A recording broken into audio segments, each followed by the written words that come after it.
Good morning. Welcome to another episode of Discord Discussions. And today I'm going to bring a topic that was inspired by our fearless talker, ML. One day we were chatting back and forth on Facebook, and we were having a discussion around violence as a language, which I thought was interesting. And last night I watched the Bud Crawford Errol Spence fight, which was a unification fight. All four belts were going to be awarded to the winner. And Bud Crawford became the first male to ever do that feat in two different weight classes. And I was thinking to myself for a minute that violence, right? And you look at Bud Crawford, he was a hard headed kid. Like, he got in trouble. His mom sent him to boxing to eventually keep him out of being killed, etc. And you look at Mike Tyson, right? Here's a guy that terrible upbringing, extraordinarily good at violence, okay? And it made millions and millions of dollars in violence. And then you look at violence in the context of it's in all of our video games. The most popular ones emulate violence. But yet, societally, we don't want anybody to commit violence to anyone else. And yet, as a thing, I think it's a very important element of our society. And I think it's very interesting that we don't really talk about violence in the context of it as a thing, language, or as a consequence of behavior. Because you think about men, you get four men together, right? If all of us were in the same room, violence is always an option for how our interactions can be, right? So that's not an experience for women. At no point in a normally, okay, and in no point in history has it been socially acceptable for another woman to smack another woman or hit another woman. Whereas if a guy was offended, started offense, offended somebody's honor, it would be completely expected to get the shit smacked out of you. You know, the analogy I use, like, women don't live on the same planet as men do, because if a woman were to take all your clothes, light it on fire in front of the house, sign her name with a knife in the side of your truck, she could wait for you to get home. And nothing would happen. She would stand there in supreme confidence that nothing would happen.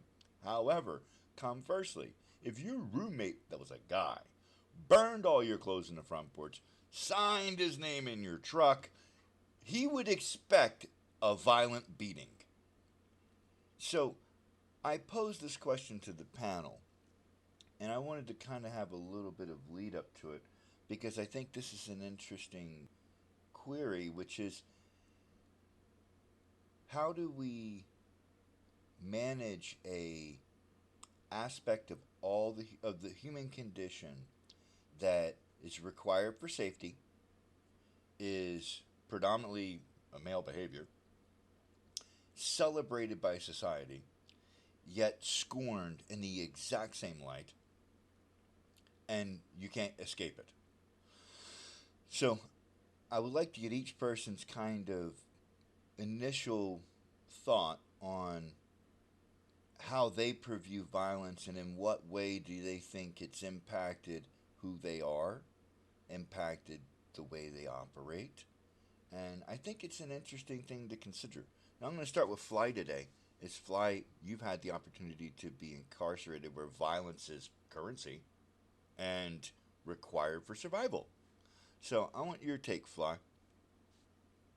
Yeah, yes and no on the violence and incarceration. It's when you realize the word energy and people can feel your energy. If you have that type of energy, violent energy, and that's going, it's like a magnet. It's going to be drawn to you.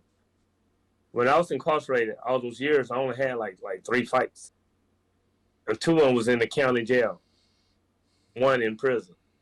Hmm. because I was peaceful. I had an agenda. They had my body, but they didn't have my mind. So I was mostly in school. I got 2 associate degrees. I was down there. I wrote a book. I was working out. I was reading books all the time.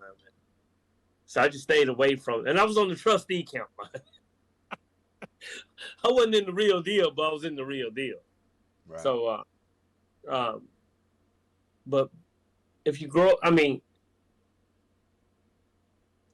Bud last night, man. God's a tremendous fighter. Oh, it's great. Oh my God, that dude he's the real deal, man. I thought He's that the best in the world, period. And we celebrate him for being the best at violence. I know, but on the flip side, you can't do that in regular life. I understand that. Um,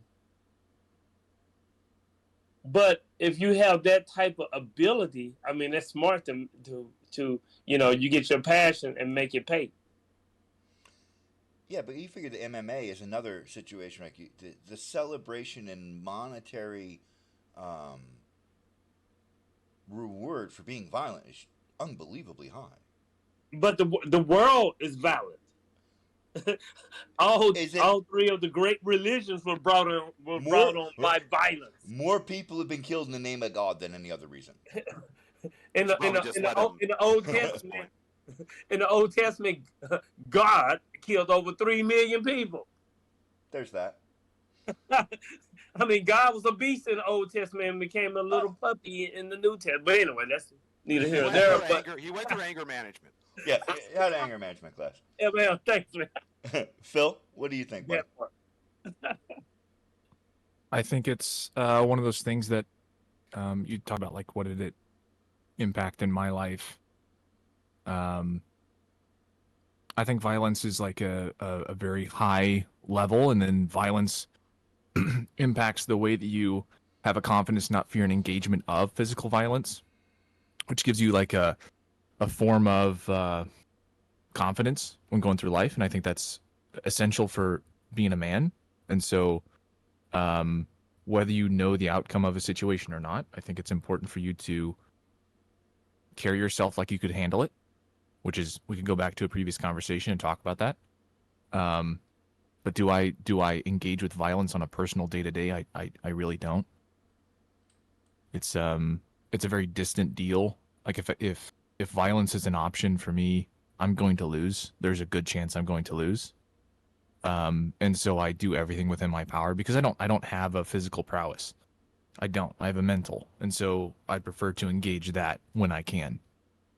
Now, see, I've met you in person. You're not a little man. You work out. You're 6'2". I mean, you're by no means not a physical specimen. Like you're. But I don't train in martial arts as Right. much as I could. But And so to say that, like, I can box decently well, but I'm not going to say that I'm going to win an engagement, you know? Okay, fair enough. Yeah. ML, Chris, I know you have in the past spoken on the fact that you got your ass handed to you had a profound impact Plenty of times. on how you are as a human. So, and I want you to please, if you wouldn't mind, expound on, if you recollect our conversation, on violence as a language, because I think that's a very interesting perception that you've had. Well, I know that's you're not using. one conversation. That's like a yeah. That's something. That's an idea I'm developing. My idea is that there's 3 universal languages. One is mathematics. One is music, and really music and mathematics are kind of the same thing. And then the other one is violence. And just, I mean, violence seems to me to be the most primal, the most basic, like the Effective.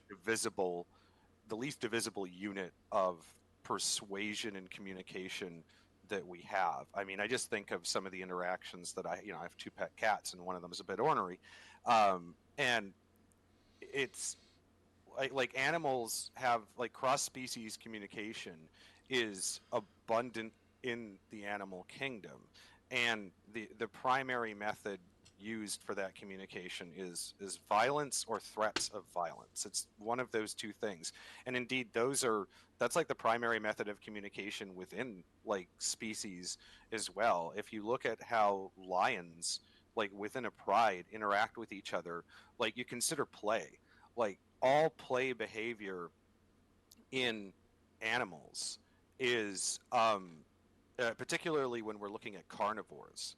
When we're looking at carnivores, the play behavior in carnivores is all practicing.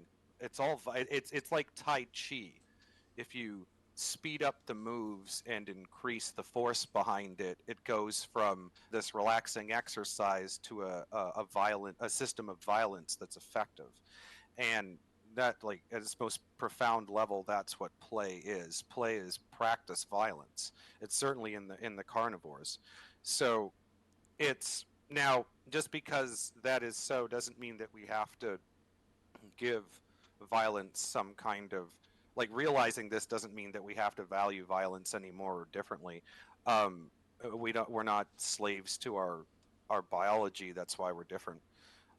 Is because we can have these conversations and think about ways to counteract our own violent impulses, as an example.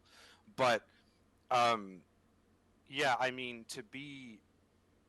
I guess to kind of put a button on where I think it's interesting, is that I think to be ignorant of that language, like some people I see walking around now who are like hothouse plants, who have never had their ideals collide with physical reality in a way that was like at the end of an angry man's fist. You know, something that's undeniable, something that you cannot escape, you can't deny it. Like, in the moment, it's just undeniable. It's there, and you realize that there's like this other dimension of vulnerability to existence, that and power and compulsion, that you had no idea.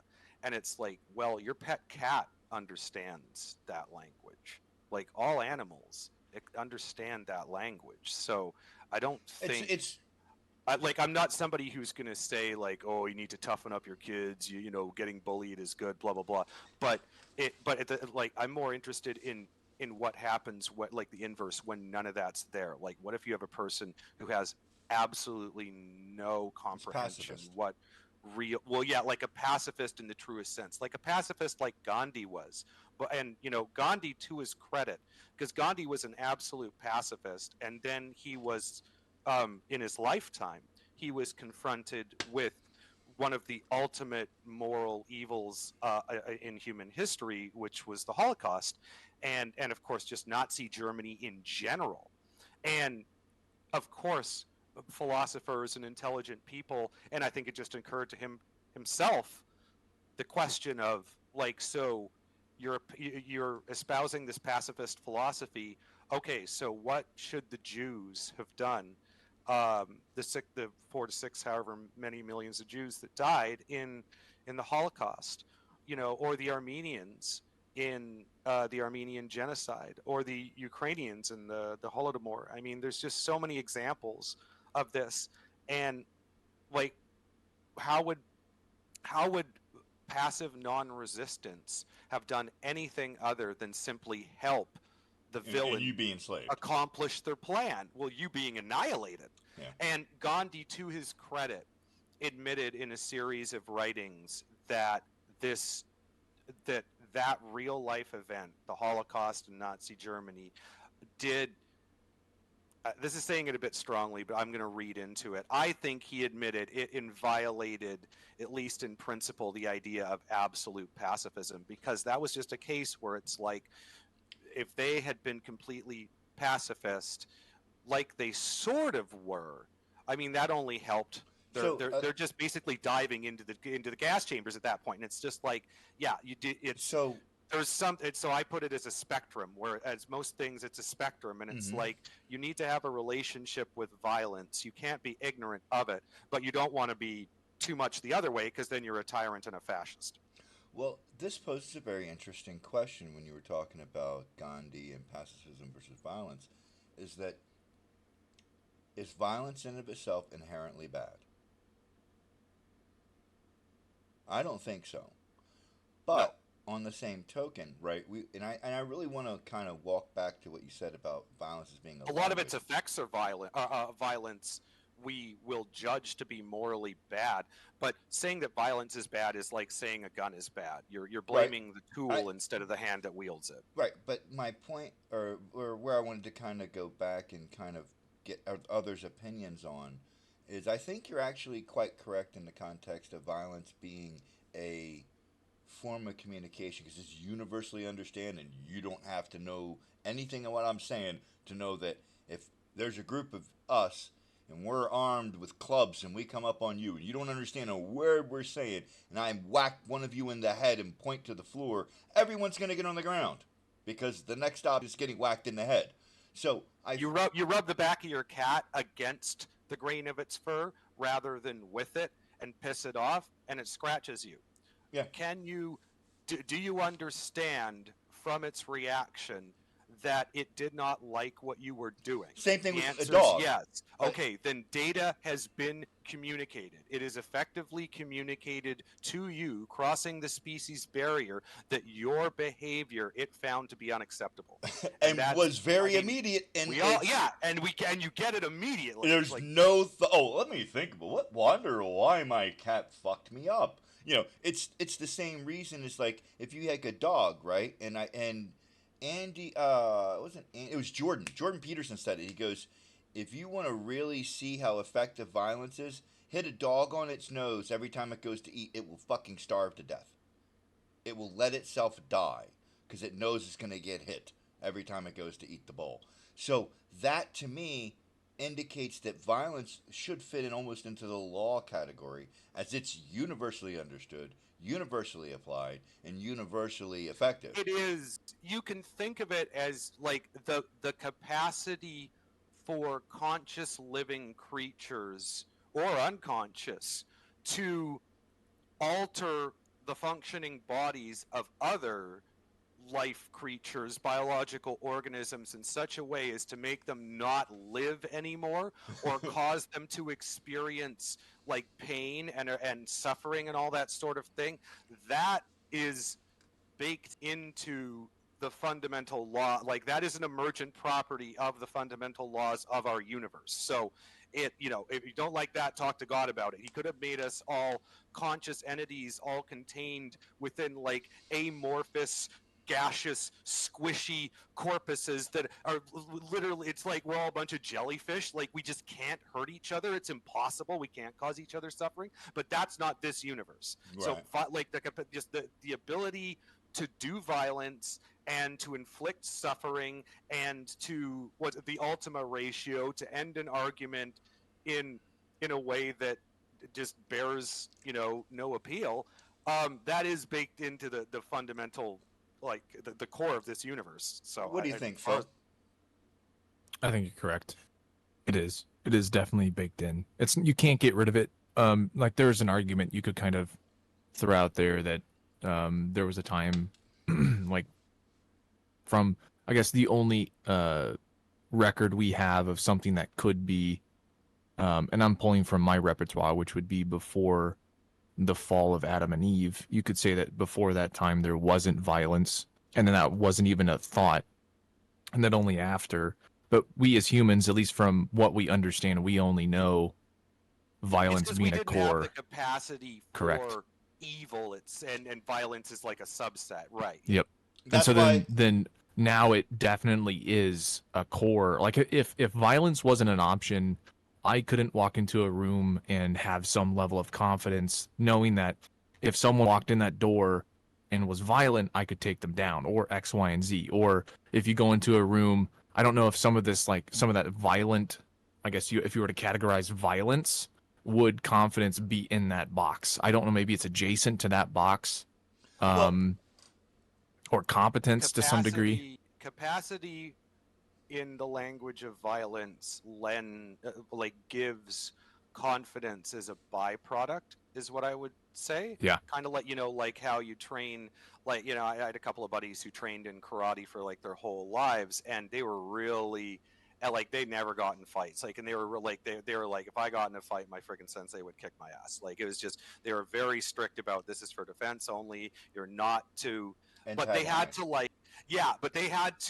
that was all really, it was constantly and heavily emphasized in their training by their wise senseis, because they understood that if you do not have that counter pressure, then giving, for example, training like a 16-year-old boy to be an absolute, like, think of like Mike Tyson without Customato, or without like a strong male, or without the prison guard in juvie prison who first noticed him and started teaching him how to box. Like, imagine if he had all of that potential for violence that would have expressed itself even without the training. He was Yeah. going to be a killer regardless, but with none of the counter pressure of like control and calmness and wisdom that was given to him by the various male mentors in his life.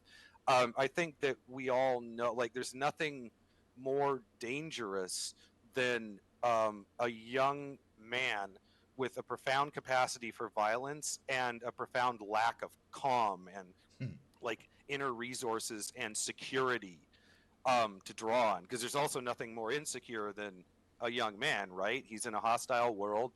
Our fucking nature has no use for young males. Like, Not it's really. down to a biological level. It's not just our society.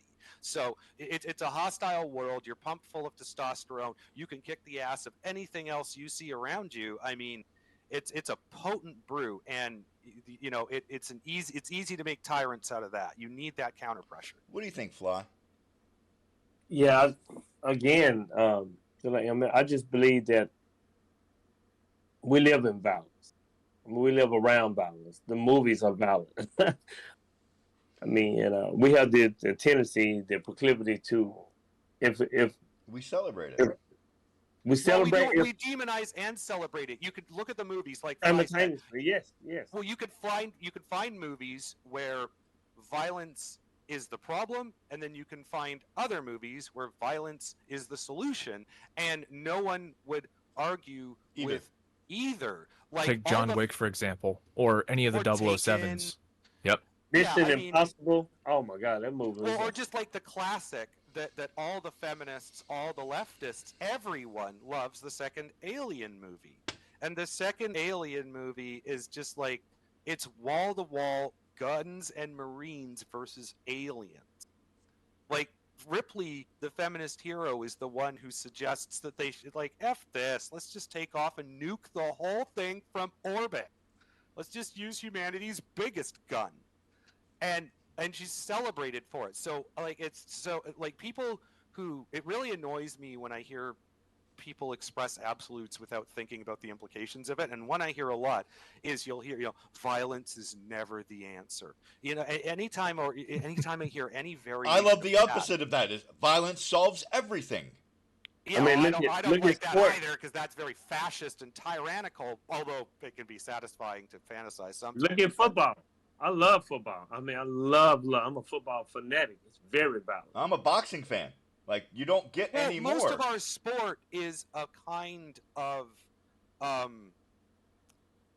it's all like, what was that Cormac McCarthy quote, that all human sport aspires to the state of war.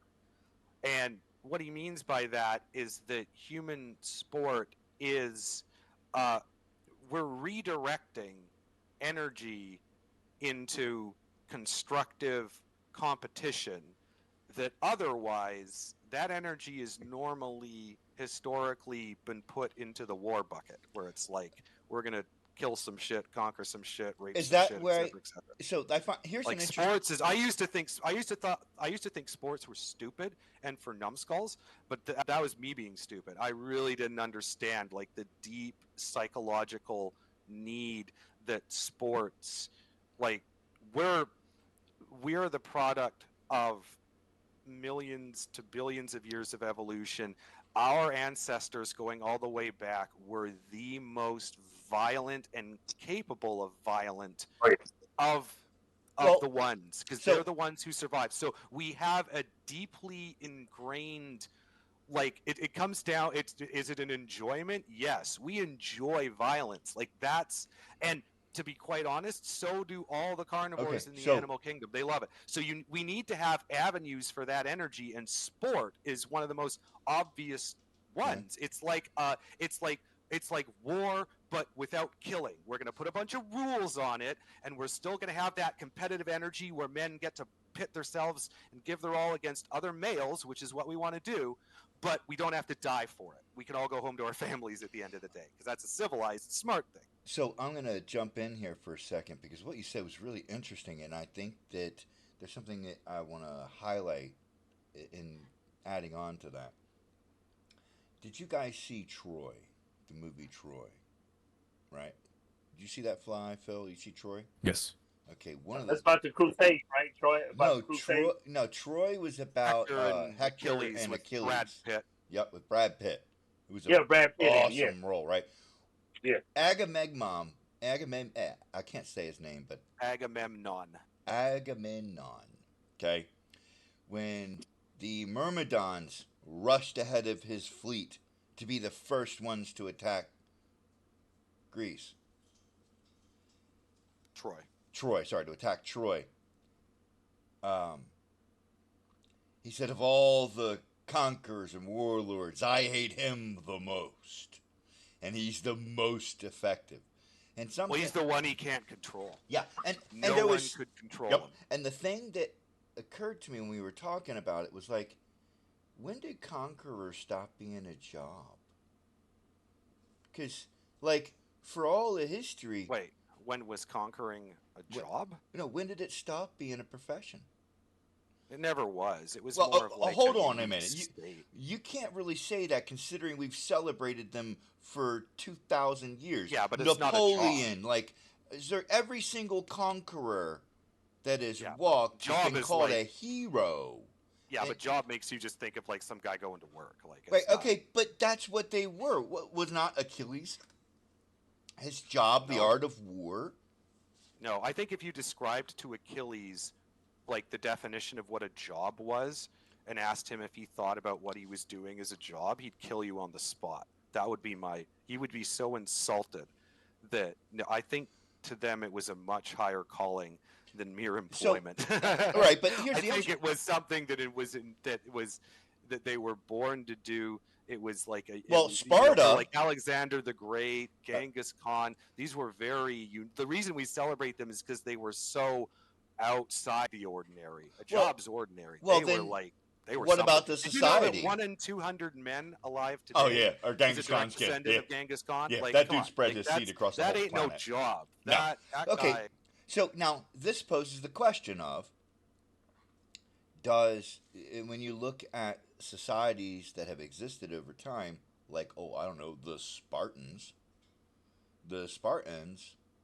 bred for violence. Well, you could say and strife. war was their profession. That's what How I about we- mean. Okay, is so in- let's I'm adjust it. Let's say so- war. Let's not use job. That's weird. War was their profession because the Spartan civilization was and the Spartan warring society.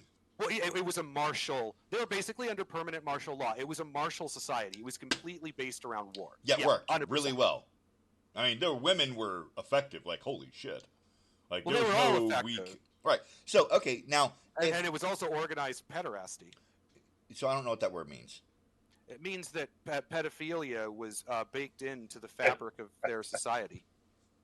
Oh, Yeah. So I don't know how much we want to go. well, okay, so saying that was something gay I didn't Sparta. know. Like No, all, no, no. all 12-year-old Spartan boys were inducted into the military at that age, and they were assigned an older male mentor, and that older male mentor fucked them. Okay, that's lovely. That's how. Yeah. So all men in Sparta were part of the military and were raped at the age of 12 by older men. That was their society.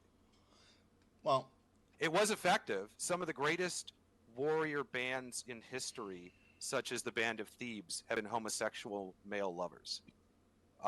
They are very notorious for being incredible warriors.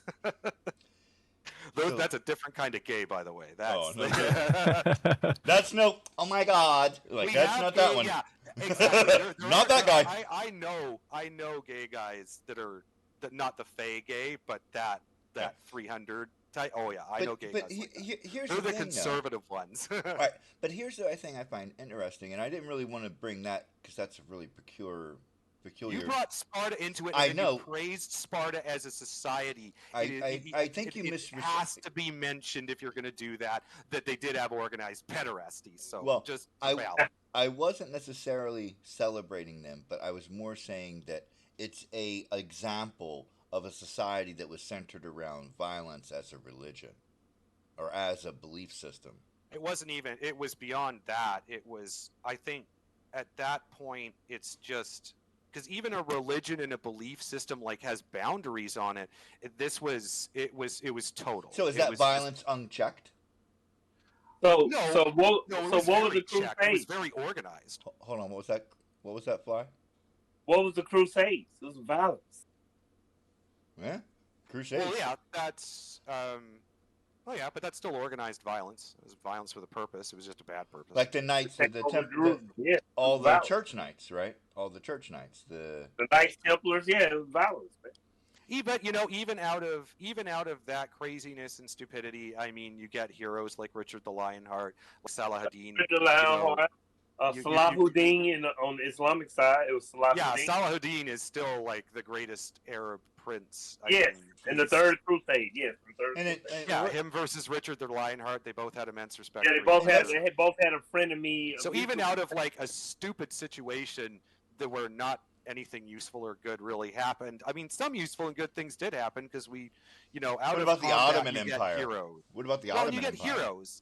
They was killing women, men, children, everything in the name of religion, violence. All right. So my question. So what about the Ottoman Empire? Get things done, right? What about the Ottoman Empire?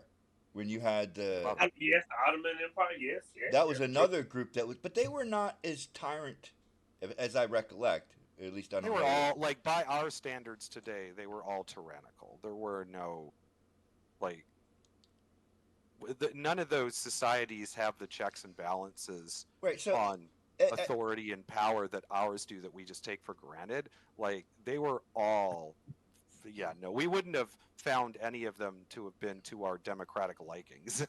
So, and as I'm sitting here thinking about it, I was trying to think of a time in history in which we had a really good balance of violence and peace. And at first, my first initial thought was like, well, besides now. Now. We have nuclear weapons, and we haven't had a world war since we blew up a nuclear weapon in a city and realized how awful that was. Like, ever since then, humanity as a whole has just been like, oh. Yeah. Yeah, so I was going to, but my first... Watching 200,000 Japanese people literally melt in their cities. Yeah, that's great. That's violence. Well, it was violence. Okay, so maybe that's like an interesting one to take a stop on. It's where, again, that spectrum of violence where I think... From the individual to the group?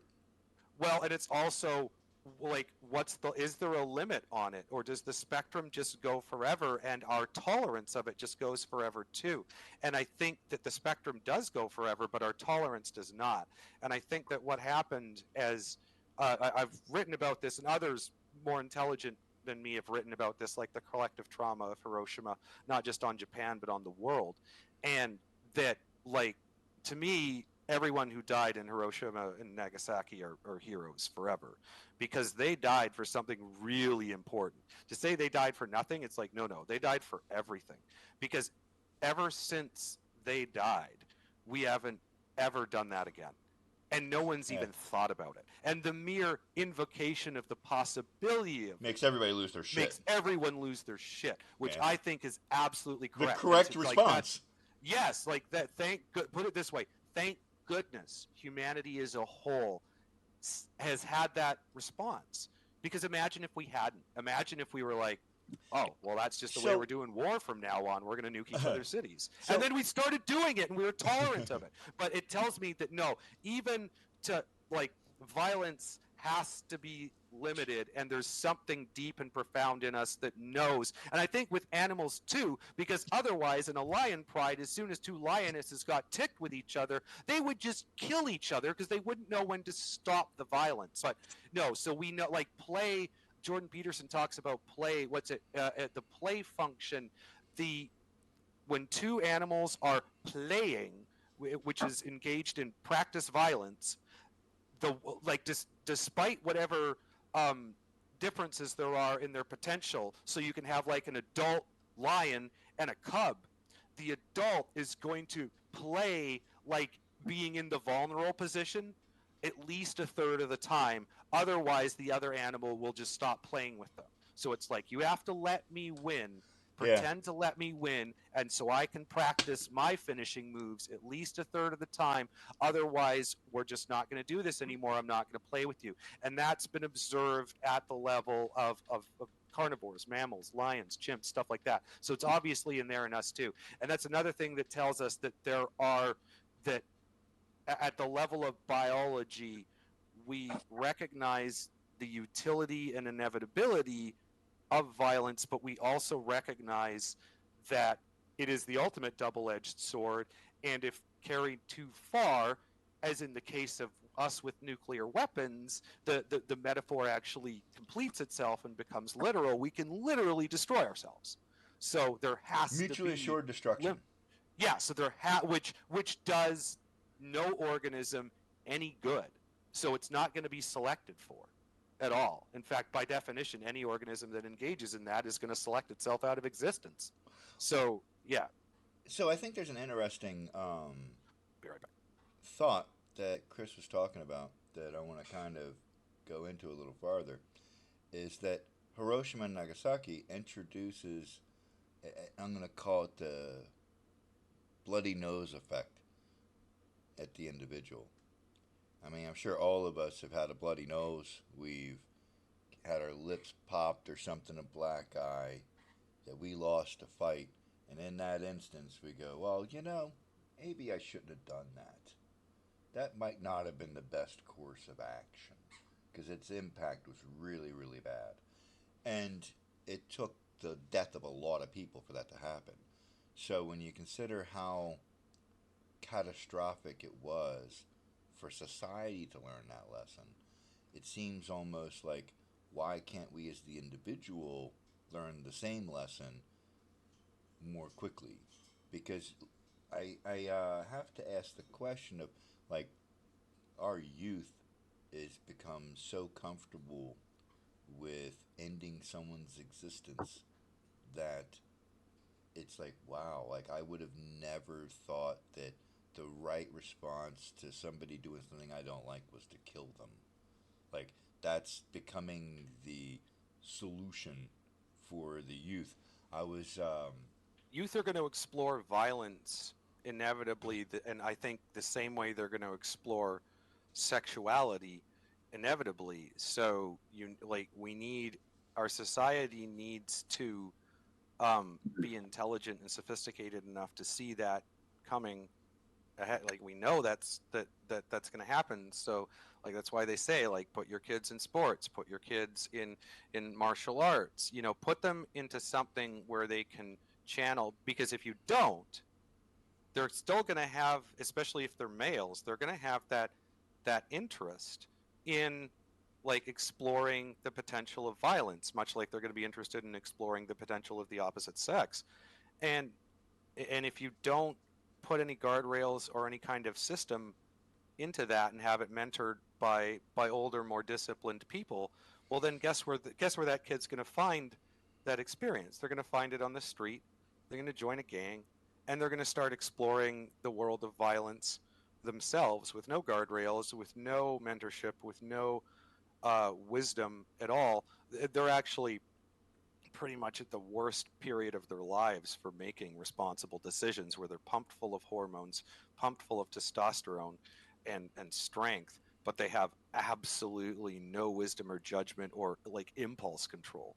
So yeah, I mean, it doesn't shock me at all that as the left has slowly but surely kind of in general just demonized violence and in an unsophisticated way, so everything just kind of gets tinged with this ick. And then it's like, okay, so what are you like, how are you raising your young men in terms of their relationship to violence? Are you just telling them don't be violent? you're making Because them weak that's men. yeah, and there's nothing more dangerous than a weak man, because he's like weak in the sense not of being physically weak, but it's like mentally weak and insecure. It's like it's not the hardcore gangbangers in my experience that anyone ever needed to worry about. It's the wannabes. It's like Yeah, the young the guy's punks. trying to be in that group. Yeah, they're trying to prove themselves. Those are the ones that do things that are stupid and over the top, and that gangbangers themselves usually wouldn't do, like killing civilians. What do you think, Fla? Well,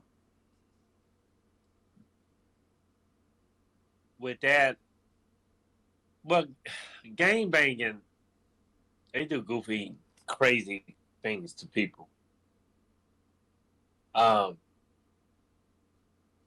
Me myself, I have no respect for a gang banger. It's all But you're right. uncontrolled. Like there's no Yeah. system behind it. It's A lot of pure. them just looking for love. A lot of them just looking to be in something because they wasn't loved. So Yeah. No father. I'm gonna open a theory that I've said, I'm sure independently to all of you, but I'm gonna get the group's opinion on it because I think that there's a, and this is something I've been hatching, and I don't know if I'm traveling on ground that's already been rode across, but in my head I've been considering this for years, and it had to do with the black community, the poor white community, the trailer park, as it were. If you take men out of the house, because men are predators in my estimation, men are the apex predator in this society, and there's nothing untrue about that because men, as we've discovered, every male and every female sport is the winner, is the victor. Every time I'm going to use the Thompson guy. You know, he was 200th in college swimming, and he's number one in the world in women's swimming. So, men are the apex of our species. So we can't deny this. The plight we have, For physicality, yeah. correct. And this is my theory, as it were, that I'm ferreting out. When you take the man out of the home, or the apex predator out of the home, and you leave the mom, by the time a boy is 13, he's more powerful than his mom. He's not controlled by his mom. And he's, as ML so eloquently put out, he's pumped full of testosterone, anger, violent tendencies, with no bigger, more impressive male to keep him in check. The reason men behave around other men is because there's a bigger man around. And if you do something that bigger man doesn't like, he's going to take offense to it, and you're going to have to deal with him physically being able to hurt you. It's what JP talks about, that undercurrent of the potential of physical violence that is with all male communication. When you take the main predator, like the scariest thing my mom could say to me and my brothers, I'm going to tell your dad. And it was like, oh shit.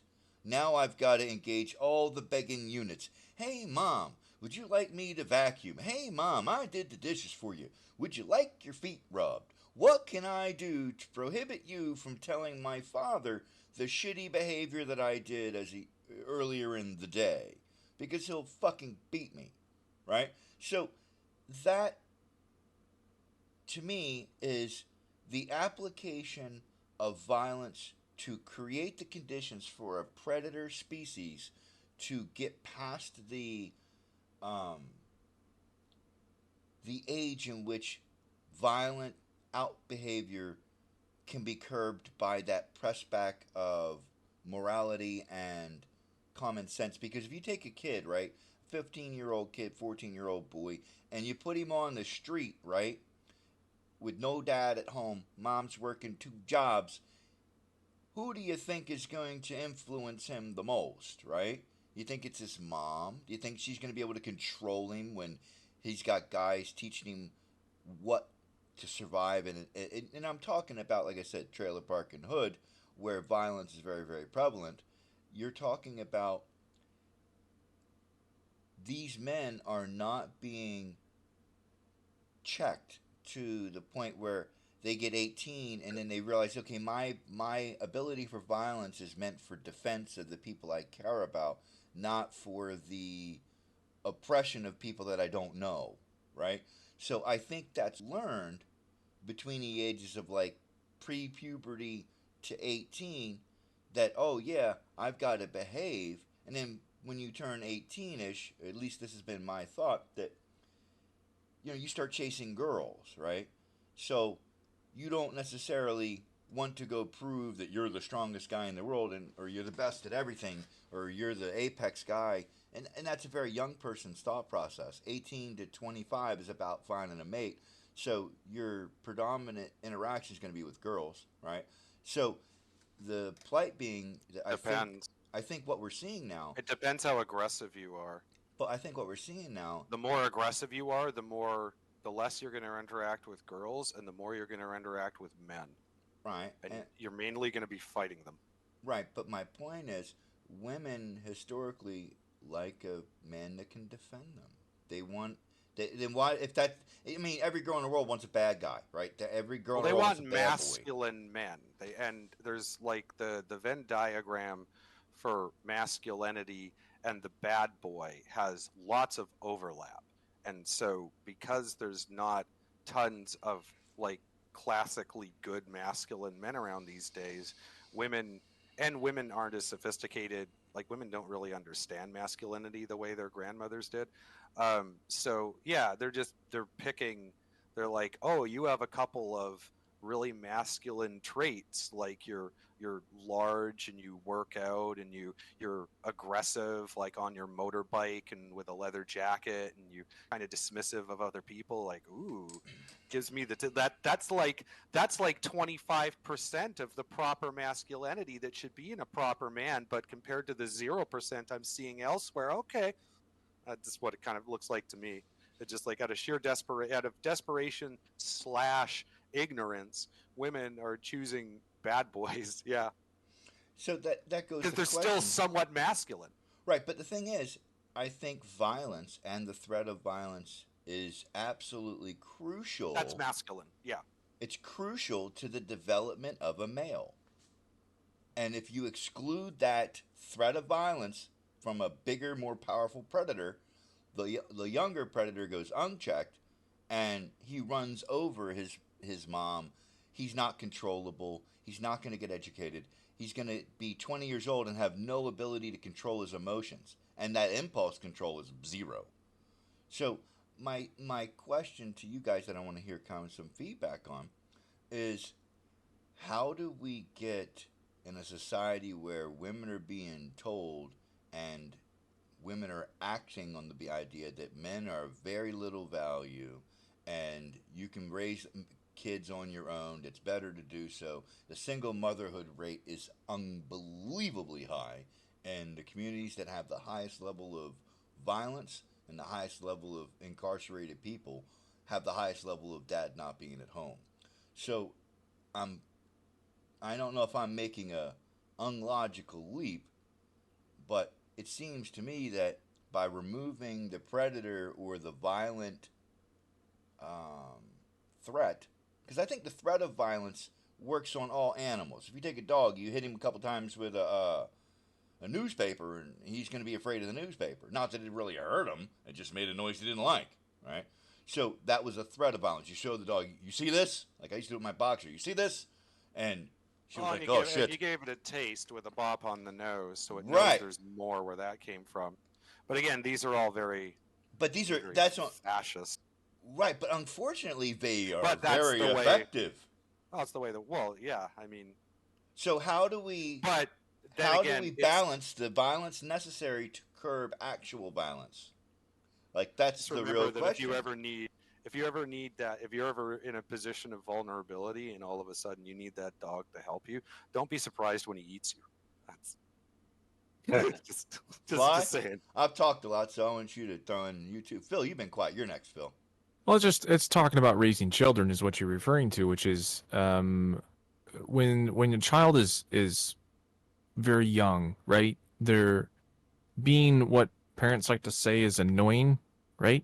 But all they're doing is they're finding out what the limits are. They're finding out how far can I push my mother, how far can I push my father before they lash out, and then that's the limit, right? And sometimes they do this multiple times before they figure it out, and then they stop, right?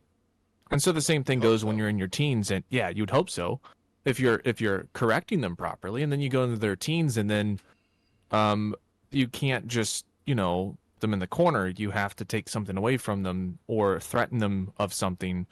Whereas I never had any like major confrontations with my father, but we did wrestle quite a bit, and it was playful. It wasn't But he it wasn't exerted any of he that. could win 100%. Oh yeah, and he would let me win. You know, it was like what we were referring to, and that would totally happen. But I learned the respect of life from my dad. It wasn't something where it was like, hey, point a gun at anything and everything you want, right?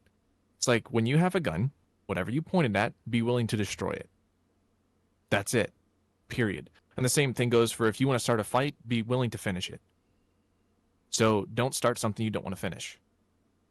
That was kind of the mantra, so to speak. And so I would say that I gained how I control myself in violent situations or of that like I gained it from my father. I don't know, I can't speak on anybody else who hasn't had a father, but I know that the people who haven't had fathers in my life that I've talked to about this topic, they've had somebody much later in their life that has been that father figure for them and has shown them how to have restraint in violent situations or how to be calm, and has gotten them out of, and it could be anybody. Heck, like I know that I've had some quote unquote figures that I've looked up to that I don't even know. I've seen them online. I've watched them enough that I'm like, hey, they have a good mindset, a good framework of looking at something, and you can take that and write it down mentally. So it's not just granted it's very minuscule in comparison to actually meeting with somebody and talking with them, and spending time with them and having them teach you. But it can happen. Fly? In cats, it's called bite inhibition. You'll Yep. see it with kittens where they don't know, they don't have it built in to know how hard can I bite while it's still being within the confines of play. Like, what's a play bite strength and what's a real bite strength? They don't know that precisely, and so they Until they get learn smacked. yeah, they'll get a little cuff, or they'll get or like the lion mother will just kind of grab it by the neck and pin it down for a moment, or the male will just give it a cuff, and that's how they learn bite inhibition. But it's the fact that they don't know it by instinct tells you, well, they don't need to, because why bother programming it for something? Well, their family's going to take care of that. They're just going to get whacked, and so boom, just less genetic baggage. Like, yeah, you don't need to program that into the lion. They'll take care of that. What do you think, Fly? But we've seen with human children what happens when we don't learn our equivalent of bite inhibition, and they're just out of control. I mean, yeah, you must have a male in the house, but you have to have the right. I mean, it necessarily don't have to be a father. It can be a mentor. I think a young man. Model. Yeah. Well, and you're right that it has to be the right guy. It can't just be Uh, a male. yeah, The it just wrong can't male be. will Yeah, make things infinitely worse. yes. Because at that point, the young male is trying to prove himself to everybody when he don't have the right instruction. He has to be instructed right. But violence. I mean, do you not think that some people are just born with that within them? What, the balance of violence? Or no, a lack of balance. Like somebody that's just inherently violent. No, well, okay. So then you go into the conversation of what happens. Yes and Like, no. does pre-birth affect a child after birth? And then you've got that conversation. You've got before consciousness and then after consciousness. Does what happened in that period affect them as well? And so if there were like violent encounters between the husband and wife, or between the wife and somebody, or the mother and somebody else, whether or not that affects them. Like You know, fetal, I'm just thinking like at a biological level, fetal alcohol syndrome definitely leads to Yes. Or lower, drugs. lower inhibition in the child when they expressed in adulthood. Like fetal alcohol children grow up to be criminals at a much higher rate than normal kids. And that's totally not that, like, that's damage that's been done in utero. There's certain rare conditions that can cause like excessive testosterone production, like acromegaly, which can also lead to more aggression. Assuming but no, as a general rule, I think the general rule would be that like teenage males who are much more aggressive and much more in love, you could say, with violence than usual, that's usually going to be a product of the home.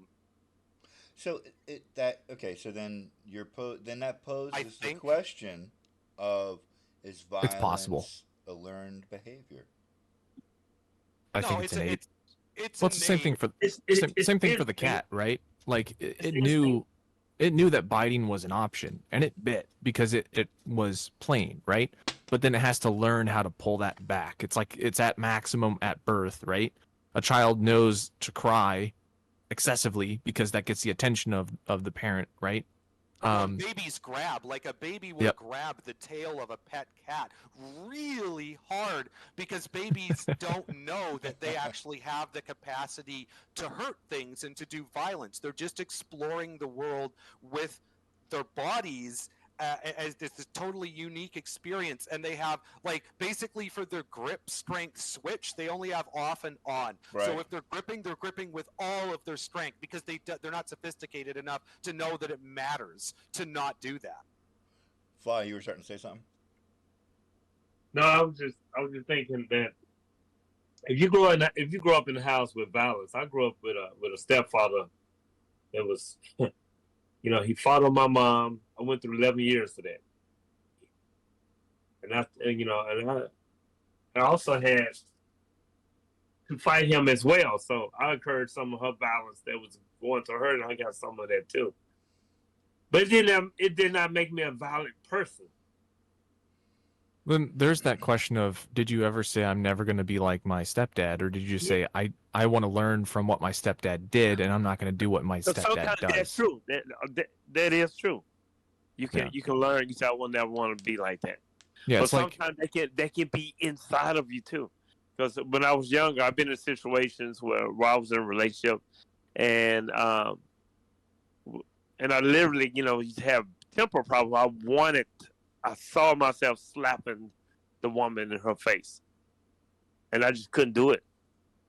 Patrick Stewart's talked about that exact same thing. It's interesting you say that because he's talked about his father was physically abusive, very much so, towards his mother and towards him. Yeah, and he said that he feels it in himself. He's felt the urge to strike a woman, and he just nope.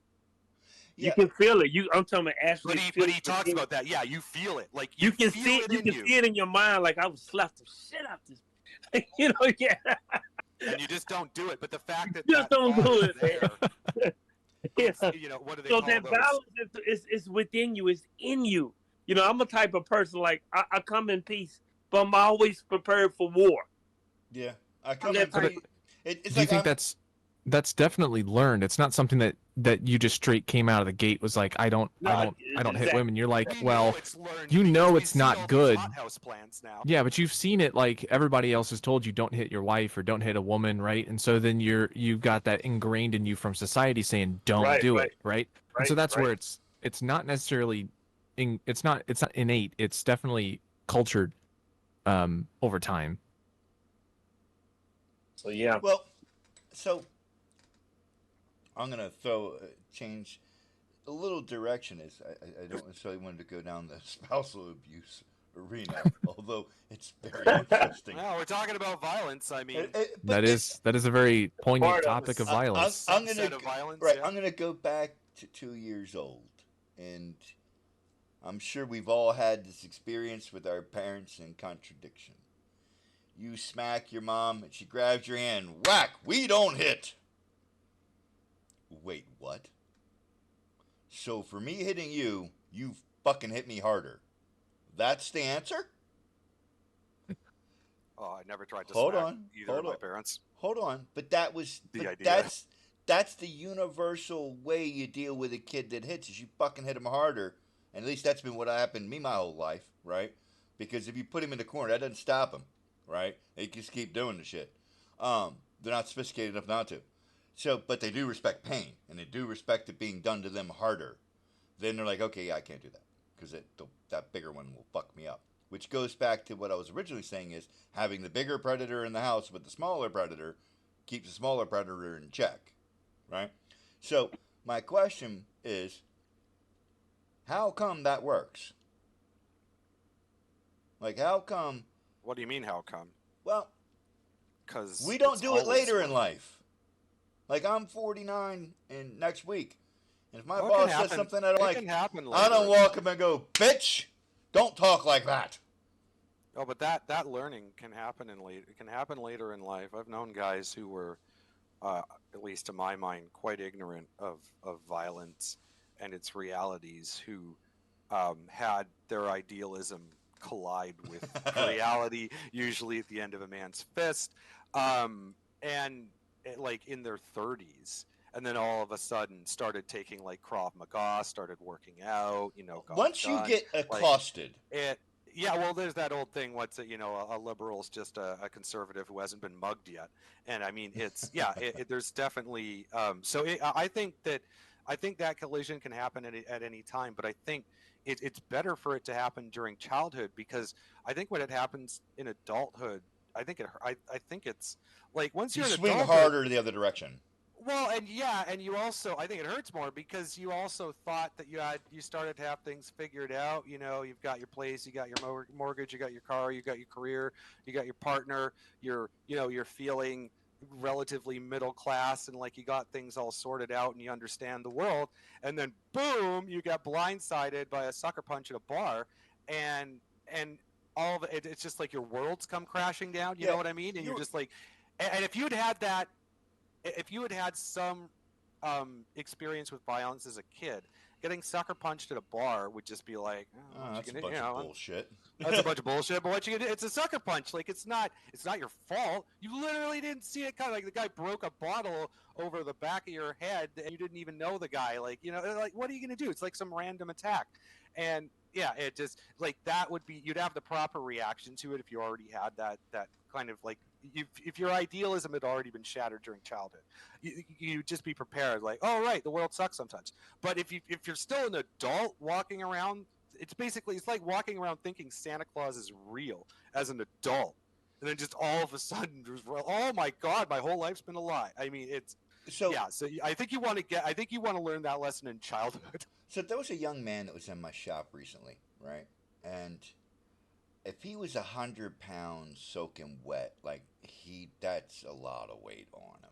Like he had on, He had lead bricks in his pocket. he was tiny, right? He was like 5'7", 5'6", like 105 pounds. He had on like red and black, like flannel. For lack of a better description, they looked like clothes that somebody wears for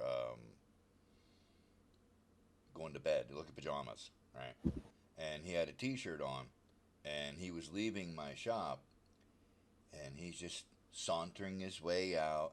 And I thought to myself, like, he's 20 something, and he is absolutely defenseless. Like, this guy couldn't save himself from any other male in any way, shape, or form. Like, he was such a.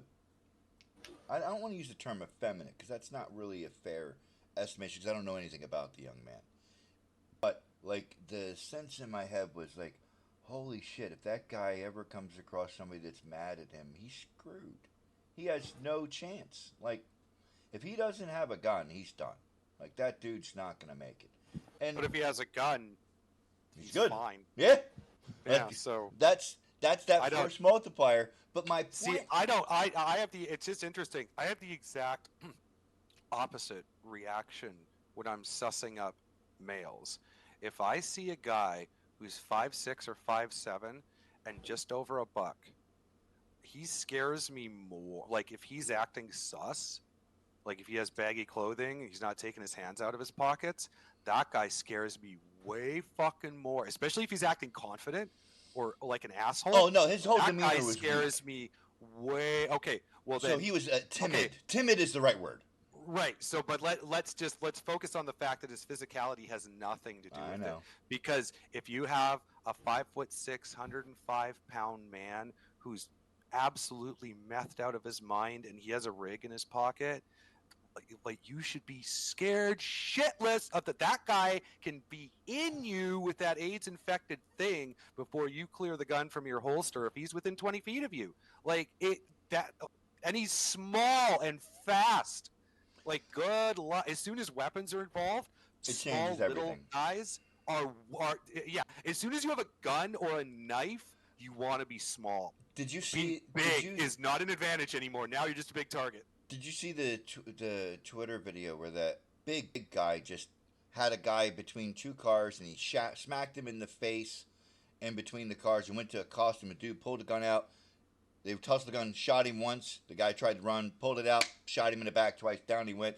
And the worst part about it is that Two in the back is murder. yeah, but the guy goes like this to the guy recording it, bro, and then puts the gun away.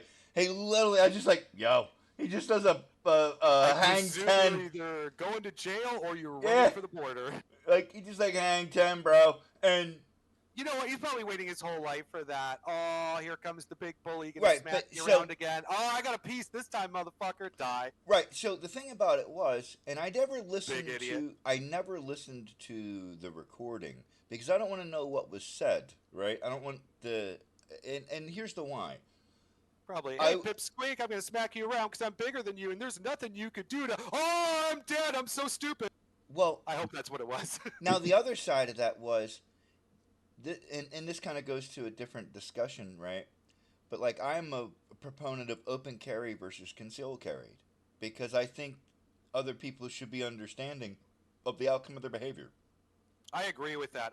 If you're gonna have carry of any kind, open carry should be how it is because like Then- concealed carry is too. Yeah, because you can be a complete asshole. Like in my head, I'm going, that little Let dude everyone antagonized him on, and then that big guy had no. He probably smacked him for what he said, and it cost him his life because he didn't know the other guy was antagonizing because he knew he had a gun. So there's where that I think that application of violence, you know, I have mixed feelings about being concealed carry, not concealed carry, because you're dealing with the ability to inflict incredible levels of violence, right? But that isn't limited to just a gun. That's a knife. That's a bat. That's a Yawara. That's Going forward, it's going to be increasingly like it's going to be anything that we have access to. Our technology just continues to find get better. ways to multiply force and Wait till we get more power phasers, dude. contained in smaller things. Oh yeah, oh god. I want phasers. Stung up. You know. It's going to be like Dune. We're going to get phasers, then we're going to have shields that interact with the phasers. Then we're all just going to agree to go back to swords and. Well, it's that thing where violence requires you to respond to it. There is no ignoring the language of violence. Well, you There can is- ignore it if you want to, but you can't ignore the consequences. No. It's going to happen regardless, and if you die, you're dead. And your indignation, the fact that you died, like I love seeing people jaywalk at crosswalks and almost getting hit by cars, and then getting like really outraged. And I'm just like, or not at crosswalks, just jaywalking and almost getting hit by cars, and then getting really mad at the car. And I'm like, that like if the car hit you and ran you over and killed you, the fact that the driver would be found legally liable in some sense, that would not console you one bit. No, you're just as dead. Yeah. Right? Like there's just a lack of pragmatism there that I find difficult to respect. And that kind of brings us back full circle to, I think, violence in our society will never go away. I think it's a part of the human condition. How can you be agree. pragmatic? Here's just a quick thought on how can you be I think pragmatism is a good thing. I think at least to some measured degree. And how could one be considered to be a pragmatic individual while being utterly ignorant as to the realities of violence? I mean, I don't think it could work. Like if you're being ignorant of, like there are very few things that being totally ignorant of, particularly at the low resolution, big idea level we're dealing with, where being pig ignorant of the thing is a good thing. Most of the time, and I think violence is something where it's very easy to conclude, you look at somebody who like has shell shock, or somebody who's just who's been profoundly like just mentally destroyed, like by a partner or something like that. And it's very easy to conclude that, and then look at the horrors of war in the Ukraine and all that, and just come to this hippy dippy conclusion where it's like all violence is bad, any engagement with violence is bad, we shouldn't be practicing it with blah blah blah blah, blah. And it's like, again, That's it's the this. anti-gun lobby. They're like, Well, oh, it's and it, violent. it connects to it's pacifism. In its largest form, it's pacifism. And the problem with pacifism, summed up easily, would be it's the hawks and doves thing. Yes, if we were all pacifists, all of us just magically suddenly became pacifists, and none of us ever strayed, then as long as we didn't encounter like hostile aliens, yeah, it would be better for all of us. But here's the problem. All it takes is one person who deviates one hawk amongst the doves. And that's it. The whole system unwinds, and now we're back to the start, where it's going to always be like a sliding scale of hawks and doves, just constantly adjusting for each other. Because you can never have all doves, because a hawk is going to come along eventually and slaughter all of you. It's just worst best movies was Wesley Snipe and you'll be arguing, you'll be saying pacifism, here are all my logical reasoned blah blah blah blah blah, and then you just get shot and die. Like, again, you've been overruled by the ultima ratio, which allows for no appeal in our universe. Perhaps now that you are meeting God, you can make some appeal, but it won't be in this universe. Do you remember the movie with Sandra Bullock, Wesley Snipes, and Sylvester Stallone, where they went into the future and everybody was Demolition Man? Yeah, everybody was amazing. Great movie, right? But that was utopia. It's conception. Utopia. Yep. It's conception of a future where all violence has been like just nerfed. If you say a swear word, what's it? That great scene where like every time he swears, says fuck or shit. Yeah, a little slip of paper prints out of a machine that's just like always around. And then when he realizes there's no toilet paper, he just goes up one of the machines like fuck, shit, balls, ass, compost, and it just prints out a bunch of them and takes it into the bathroom because they all use bidets now. And it just right. So, but the thing about it is, and I think it's a great way. Wesley Snipes gets loose. Yes. To the point. The hawk amongst the doves. Wesley Snipes gets loose and single-handedly wrecks that society. Their entire police force is unable to contain him. They're consulting their murder, AI death, kill computer. They're consulting their Chat GPT 4 on their phone, saying, "What do I do now? Detain the individual." He's not allowing me to do that. Like this and somebody said we need to get somebody from his time. We need to get somebody like him. We need to get a maniac that's just as crazy and violent as him, but on our side. And what's the old quote about how the walls of democracy and freedom are manned by dangerous and violent men. I mean, who else are you going to have facing the darkness? So I'm going to conclude this week off of that because I think it's a really good place to call it a stop, in which I would encourage everybody. You haven't seen the movie Demolition Man, I encourage you to go watch it. It's a great movie. But it really does. It is aged so well. Oh, yeah. Like, its prediction of the future was supposed to, like, the whole thing is really funny. It's an action comedy, and it's brilliant. But I think it's Paul Verhoeven, and it's, as the director, the guy who did Starship Troopers. And Starship Troopers is the same thing, where its depictions of a totalitarian fascist military future are really funny, but also have like some resonances that have aged really well.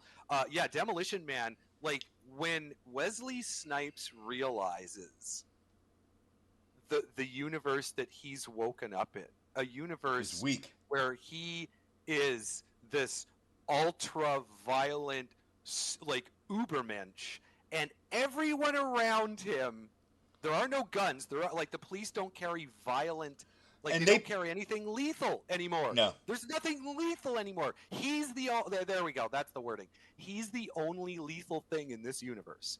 Everything else is set to stun, and the stun doesn't even work on him. So and he's just like, and he's like he's a psychopath. So what do you think he's gonna do? Exactly what he does, and it's great.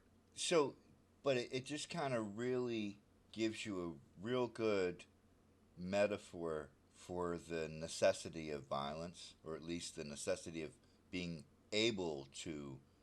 There's a weird enjoyment that everyone I know who enjoys Demolition Man gets out of watching, because these people from the future, they're wonderful people. They're so nice, they're so considerate, like they're really happy. Like there's so many good things that Jesus would actually approve of in a non-cynical way. They're so good and better than us in a bunch of ways, but they're so completely naive about this one fundamental, really basic thing that even animals get, that you get a real, it's kind of sadistic, but I don't know, it feels kind of, you're just like, you kind of deserve this a little. You kind of deserve to have a psychopath set loose amongst you, because like this is what happens. Like this is like, or is a metaphor to like inbreeding. It's like, oh, why is inbreeding bad? And it's like, well, ultimately because you like, there's a bunch of psychological things, but the biological reason, like the reason that nature doesn't like inbreeding, is because then you get everything that has, like, sure, everyone has the same strengths biologically, but you also all have the same weaknesses. So anything that comes along that can exploit that one weakness is going to kill you all off.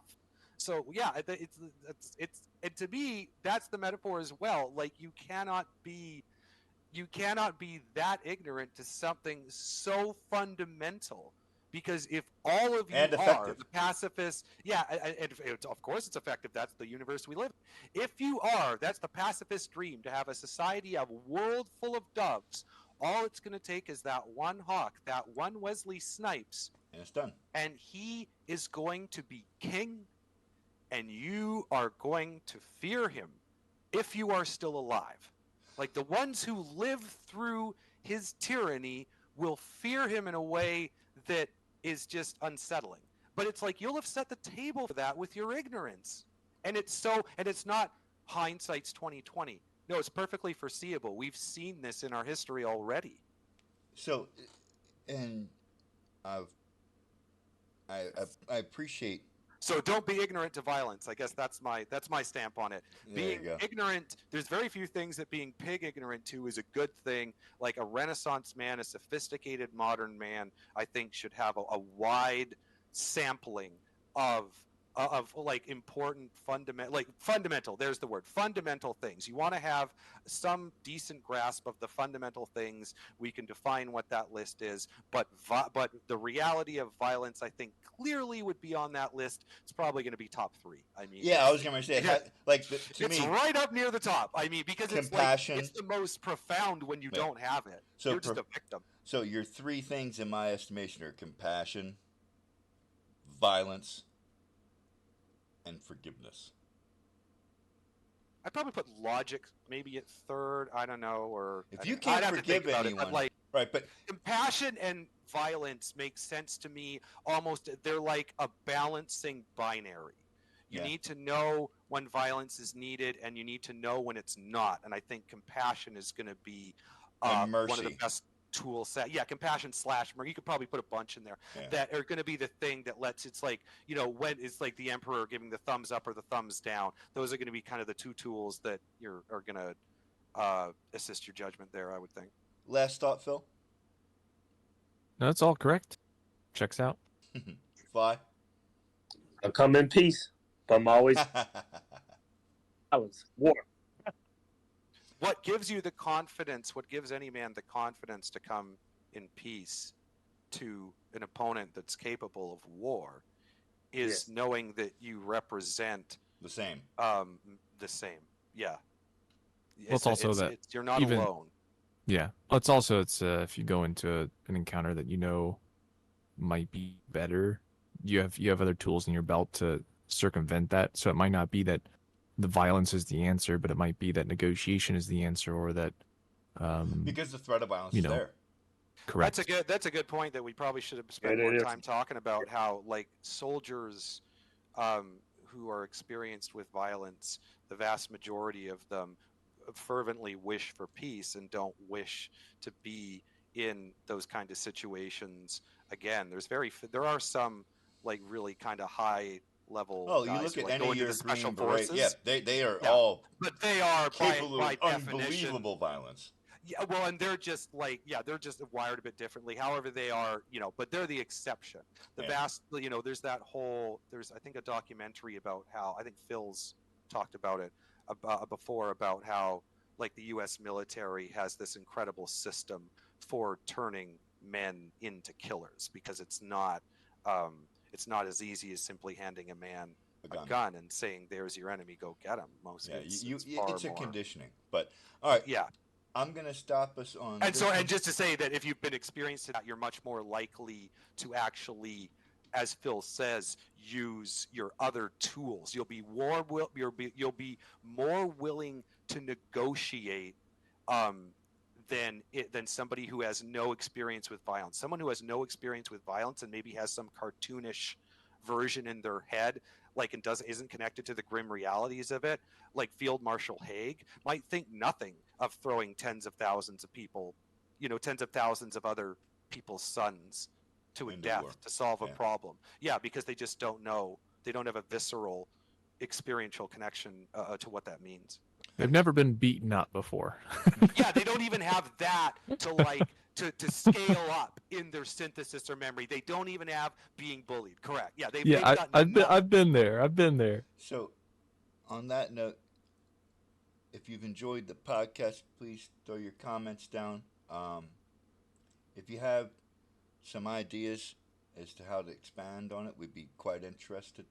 Or suggest topics. Yeah. If anyone has a topic, suggest topics. Like just like questions they want answered, or stuff like that, like questions provoked by their thoughts on what we've said, or problems that they have, or like where we've made errors in reasoning or whatever. Yeah. All engagement is good engagement when you're grasping for views. Right. So, on that note, hopefully you appreciate the necessity of violence in our society, not in the context of it being always bad, as in I celebrated one of the best displays of violence last night with Bud Crawford. I thought about inviting you over, Fly, but I didn't know if you were... Yeah, I was with my sister. I was in an Argyle last night. Nice. So, thanks. Read the first quote that I put in the chat there. You'll like it. Through a quarrel in the street is a thing to be hated. No, though a quarrel. Sorry, though a quarrel in the street is a thing to be hated, the energies displayed in it are fine. The commonest man knows a grace in his The quarrel. commonest man shows a grace in his quarrel. Well, I don't have my glasses on. It's really tiny. It's though a quarrel in the streets is a thing to be hated, the energies displayed in it are fine. The commonest man shows a grace in his quarrel. Keats. And it's John Keats. It's just Keats, so great. there's to demonize that in us which enjoys violence is unsophisticated and is, in my opinion, in denial of the fact that violence is a reality that's baked into this universe.